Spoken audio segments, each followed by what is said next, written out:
के समय माताओं के द्वारा गाली खाते हैं या हमारे ससुर जी गाली सुना रहे हैं। तुम चिंता मत करो, मैं सुन रहा हूं, तुम भी सुनो। नंदी जी बेचारे शांत हो गए। ठीक है, आप सुन रहे तो मैं भी सुनूंगा। अब नंदी भी सुनने लग गए, लेकिन जब कोई प्रतिकार नहीं किया भगवान भोलेनाथ ने, तो उस दुष्ट का क्रोध और ज्यादा बढ़ गया और उसने श्राप दे डाला। दक्ष का दुस्साहस बढ़ गया। आज के बाद इस शंकर को देवताओं के साथ यज्ञ आहुति नहीं दी जाएगी। श्राप मिल गया। अब नंदी जी खड़े भय। नंदी जी ने कहा कि हे दक्ष, तूने अकारण ही कल्याणकारी भगवान भोलेनाथ को श्राप दिया है। मैं भी तुझे श्राप देता हूं कि तेरा यह मस्तक ही नहीं रहेगा, कट जाएगा, तुझे बकरे का सिर लगेगा। अब नंदी का श्राप। तब तक भृगु बाबा खड़े भय, दाढ़ी वाड़ी पर हाथ फेरते हुए। भृगु जी ने कहा, है नंदी, ये ससुर दामाद के बीच का झगड़ा था तो काहे को बोला? अब मैं भी श्राप देता हूं कि आज के बाद जितने शिव के अनुयायी होंगे वे सभी पाखंडी होंगे। अब तो शिव जी के गण से तमतमा के खड़े हो गए, जो भगवान शिव के अनुयायी थे। सबको बड़ा क्रोध आया और सबने श्राप दे दिया कि हे भृगु, तूने कारण ही शिव जी के अनुयायियों को पाखंडी कह दिया, तो हम भी श्राप देते हैं कि तुझ जैसा चाटुकार ब्राह्मण जो है भिक्षा भोजी होगा, भीख मांग मांग के खाएगा। इसलिए ब्राह्मण को सजग होना चाहिए। चाटुकारता नहीं करते ब्राह्मण। ब्राह्मण सदैव जो है उचित अनुचित का विचार करते हैं, लेकिन भृगु जी की बुद्धि थोड़ी सी विपरीत हो गई, इसलिए श्राप मिल गया। अब भगवान शिव ने सोचा, यहाँ रहना ठीक नहीं है, ये तो सम्मान समारोह नहीं है, ये तो शाप समारोह हो रहा है। एक के बाद एक शाप सब दे रहे हैं। भगवान शिव के सिर पर ज्ञान गंगा है, क्रोध उनको आता ही नहीं है। वो चुपचाप वहां से चलते बने। उनके साथ नंगी भृंगी जो गण थे सभी प्रस्थान कर गए। फिर बोले बाबा की जय हो। कर्पूर गौरम करुणावतारम संसार सारम भुजगेन्द्रहारम कर्पूर गौरम करुणावतारम संसार सारम भुजगेन्द्रहारम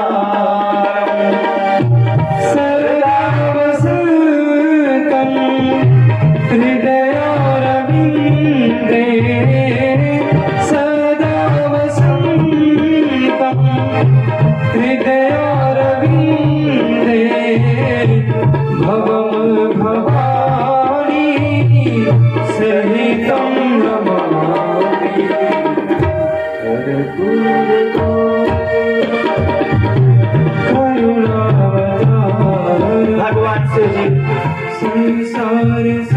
करुणा के अवतार हैं, कर्पूर के समान गौरवर्ण है, क्रोध आता ही नहीं है।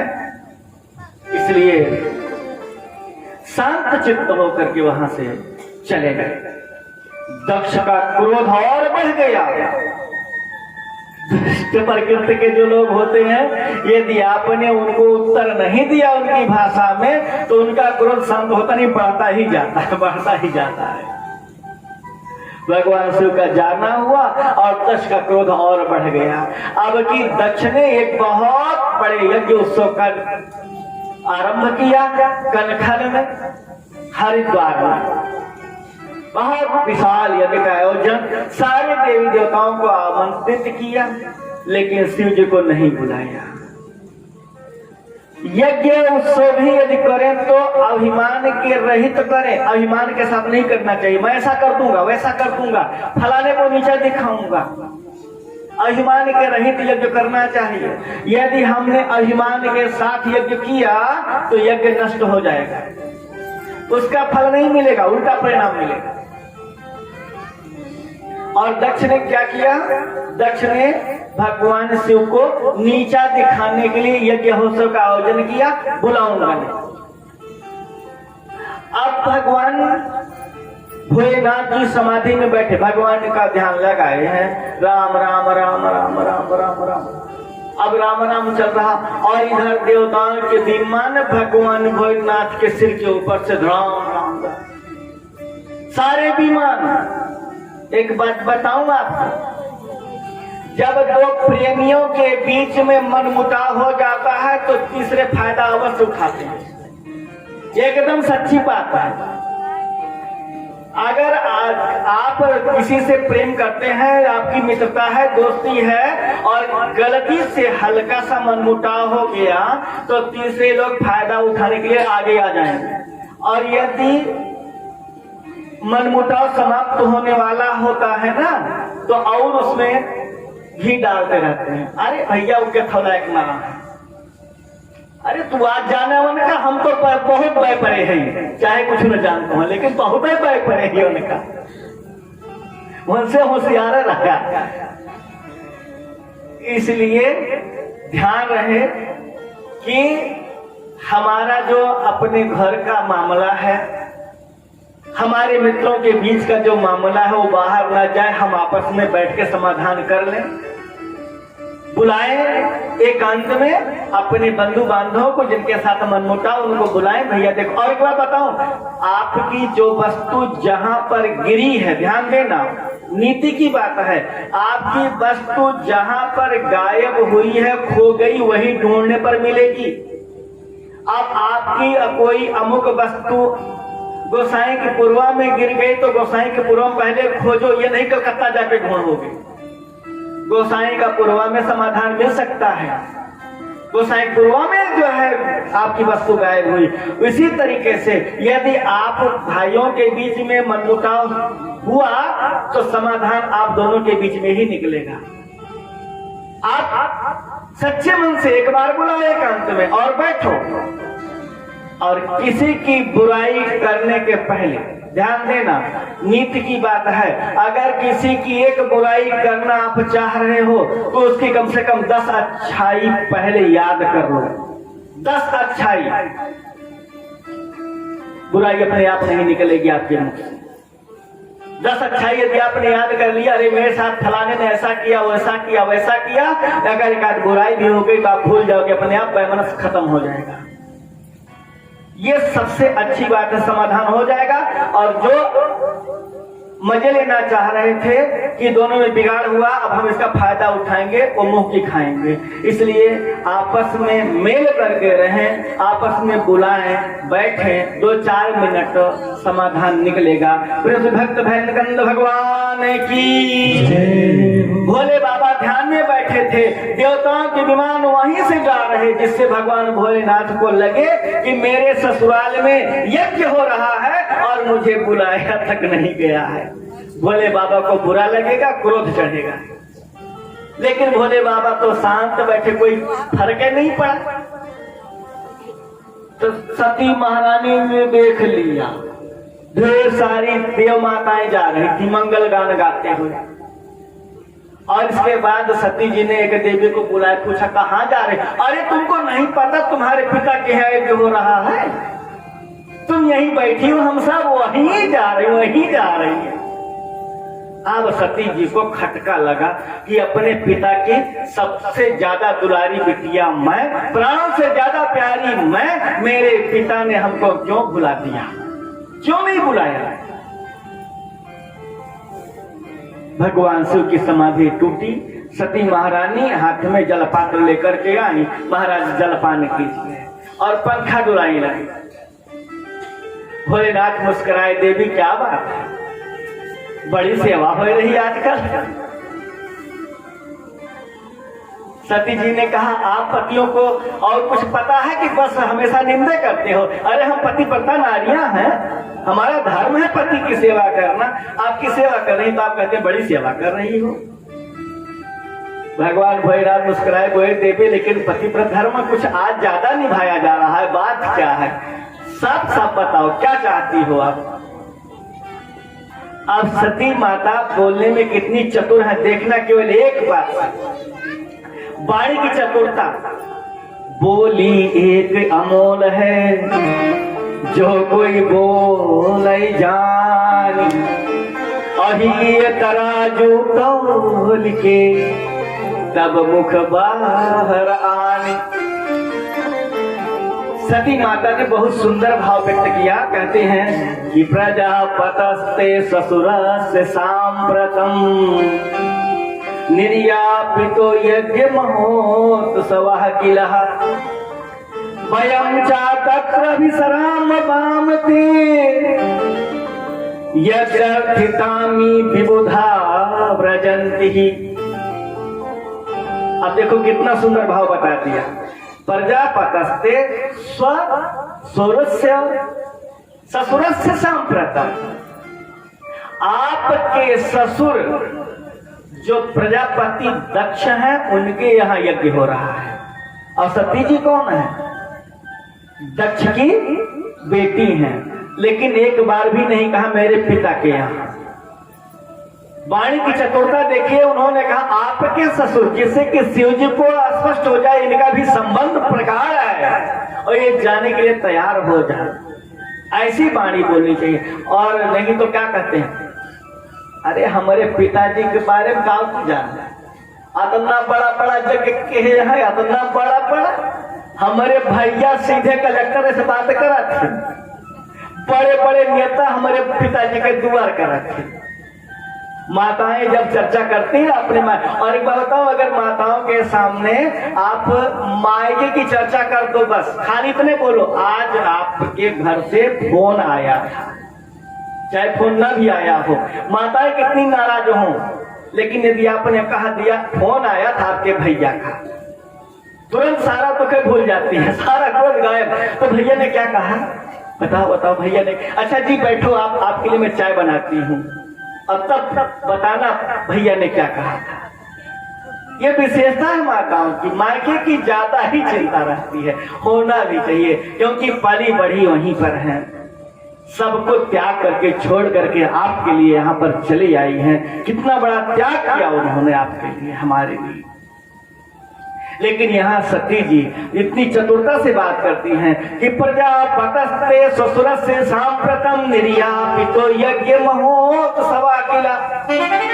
आपके ससुर जी के यहाँ यज्ञ हो रहा है, हे नाथ मेरी इच्छा है हम सभी वहां चलें, हम सबको चलना चाहिए। हे नाथ वहां पर हमारी और बहनें भी तो आई होंगी, उन बहनों के साथ मेरा भी मिलन होगा, बहनोई भी सब आए होंगे, सबके साथ इतने दिनों बाद मुलाकात हो जाएगी। तो चलो ना नाथ। भगवान भोलेनाथ ने समझाया, देवी वहां जाना ठीक नहीं है, क्योंकि तुम्हारे पिताजी ने निमंत्रण कार्ड नहीं दिया है और बिना निमंत्रण के जाना नहीं चाहिए। सती जी ने कहा लेकिन यज्ञ में पिता के घर, गुरु जी के घर, मित्र के घर बिना बुलाए भी जाना चाहिए। अब निमंत्रण नहीं दिया तो नहीं दिया, लेकिन यज्ञ उत्सव है, इतना विराट यज्ञ कर रहे हैं, बड़ी बड़ी यज्ञों में, बड़े बड़े आयोजन में ये सब छोटी मोटी भूल हो जाया करती है। यदि हम वहां चलेंगे तो पिताजी तुरंत गले से लगाएंगे, इतना सम्मान करेंगे, अरे बेटी, अरे दामाद जी आप आए, हम तो भूले गए थे आपको, लेकिन आप आए, हमारा तो गौरव बढ़ गया। अब शिव जी ने सती माता को पुरानी सारी घटना बताया, अब तक नहीं बताए थे। मनोमालिन्य क्यों हुआ, कैसे हुआ, किस लिए तुम्हारे पिता ने हमको नहीं निमंत्रित किया है, ये सारी बात शिव जी ने विस्तार से बता दी। अब सती जी ने सोचा अब तो हमें जरूर जरूर जाना चाहिए। अब ध्यान दीजिएगा, सती जी जाना क्यों चाहती थी? इसलिए नहीं कि अपने पति की अवहेलना करना है, इसलिए जाना चाहती हैं कि अगर मैं जाऊंगी तो पिताजी जब हमको आदर भाव के साथ बुलाएंगे, आलिंगन करेंगे, उनकी आंखों में आंसू आएंगे, तो मैं उनसे कहूंगी कि पिताजी आप जाके अपने दामाद जी को लिवा लाओ। ससुर दामाद के बीच का झगड़ा जो है समाप्त हो जाएगा, और नहीं तो सारा देव समाज, सारा संसार यही कहेगा कि ससुर दामाद के बीच का झगड़ा आज भी चल रहा है, आज भी समाप्त नहीं हुआ है, बड़ी बदनामी होगी। इसलिए मैं जाकर के पिताजी को समझा दूंगी और सारी बात आगे समाप्त हो जाएगी। सती जी जाने की जिद करती हैं। भगवान शिव ने बहुत रोका, बहुत समझाया, लेकिन जब वो नहीं मानी, भगवान शिव ने कहा जैसी तुम्हारी इच्छा। भगवान भोले बाबा आंख बंद करके बैठ गए, भगवान का ध्यान करने लगे। अब सती जी अपना कपड़ा उपड़ा उठाया, पिताजी की याद आई। अब एक बेटी अपने मायके जाने के लिए कितना उतावली होती है, वो भी यज्ञ महोत्सव हो रहा हो, क्यों नहीं जाएगी? वो जाने के लिए आतुरता के साथ आगे बढ़ती हैं, कुछ दूर जाती हैं, पति की याद आ जाती है, फिर लौट के आती हैं और अपने भोले बाबा का पैर छूती। नाथ क्या मैं जाऊं? भोले बाबा कुछ नहीं बोलते। तब तक सती जी को फिर पिता की याद आती है, फिर वहां चल पड़ती है। कुछ दूर जाने के बाद पुनः पति की याद आ गई, भोले बाबा की याद आई, फिर लौट गए। भोले बाबा जाऊं? बाबा जी कुछ नहीं बोले। फिर सती महारानी आगे बढ़ती हैं, फिर लौट के आती। ऐसे करते करते निष्क्रामती निर्वसती दुविधा। कभी कभी तो उनके मन में जब पति की याद आ जाती तो लौट आती हैं, और फिर पिता की याद आती तो आगे बढ़ती हैं। अंत में पिता का प्रेम जो है वो प्रबल हो गया, मायके का प्रेम प्रबल हो गया, और सती जी ने दृढ़ निश्चय किया कि मैं जाऊंगी, और हमारे पति देव तो बड़े कोमल भाव वाले हैं, लौट के आ जाऊंगी, इनको भी मना लूंगी, जब हो जाए खुश हो जाएंगे। इसलिए जब जाने लग जाती हैं, अब की बार शिव जी ने जब आंख खोल के देखा अब नहीं लौटेगी सती, ये निश्चय जब कर लिया भगवान भोलेनाथ ने, तो नंदी आदि को साथ भेजा, जाओ। अब नंदी सती जी के पास, माता चलो हम भी चल रहे हैं, आप पैदल जाओगे अच्छा नहीं लगता, हमारे साथ चलो। और नंदी जी पर सवार भई महारानी सती जी यज्ञोत्सव में पधारती हैं। यज्ञोत्सव में जाकर के बहनों से मिलती हैं। बहनें तो केवल मुस्कुरा के बात करती हैं। और बताओ, बहुत देर बाद आई, अरे वो बहनों ही नहीं दिखाई दे रहे हैं। जानती है कि निमंत्रित नहीं किया गया है, आए नहीं है, लेकिन जानबूझ करके कटाक्ष कर रही है। क्या हुआ, तुम अकेली क्यों आई हो? अब सती जी ने सोचा यहाँ रहना ठीक नहीं, अब चलती हूँ मैया के पास। एक माँ अपनी बेटी की राह देखती रहती है, बेटी के बारे में चिंतित रहती है, मेरी बेटी कब आएगी कब आएगी। और जैसे ही मैया का सामना हुआ, मैया ने हृदय से लगा लिया महारानी सती को। बेटी अब आई तू, अभी तुझको मौका मिला। और माता प्रसूति की आंखों से इतना आंसू गिरा, इतना आंसू गिरा, उस प्रेम आंसू में माता सती का पूरा मस्तक भीग गया। सादर भले ही मिली ही एक माता, सादर भले ही मिली एक माता, सादर भले ही मिली एक माता, भगिनी मिली बहुत मुस्काता, भगिनी मिली बहुत मुस्काता, भगिनी बहुत मुस्काता। सती जी ने सोचा पिताजी से मिल लेती हूँ, क्योंकि जब पिताजी से मिलूंगी तभी हमारा आने का उद्देश्य पूरा होगा। जैसे पिताजी के पास गई, दक्ष की आंखें अंगारे बरसाने लगी। सती को देख करके दक्ष कबूला हो गया। दहाड़ा, तू चली आई? तुझको तो मैंने निमंत्रित नहीं किया था। तेरा पति तो मर्यादा विहीन हो गया है, भूत प्रेतों के संग में रहता है।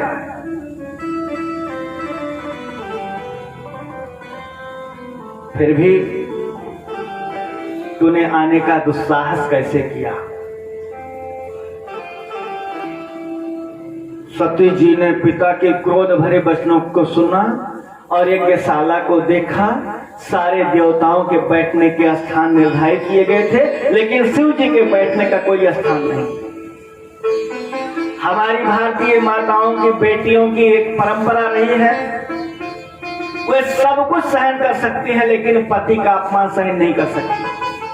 पति कैसा भी हो, उनके लिए वो देवता है। और माताएं अपने लिए आज तक कोई व्रत अनुष्ठान करती नहीं है। सभी माताएं जो भी व्रत करती हैं अपने पति के लिए, अपने संतान के लिए, अपने परिवार के लिए करती हैं। फिर भी वो हम उनका उपहास ही उड़ाते हैं, लेकिन सच्चाई यह है कि सच्चे मन से वो व्रत करती हैं। हमारे पति देव खुश रहे, हमारा परिवार गदगद रहे। चाहे करवा चौथ हो,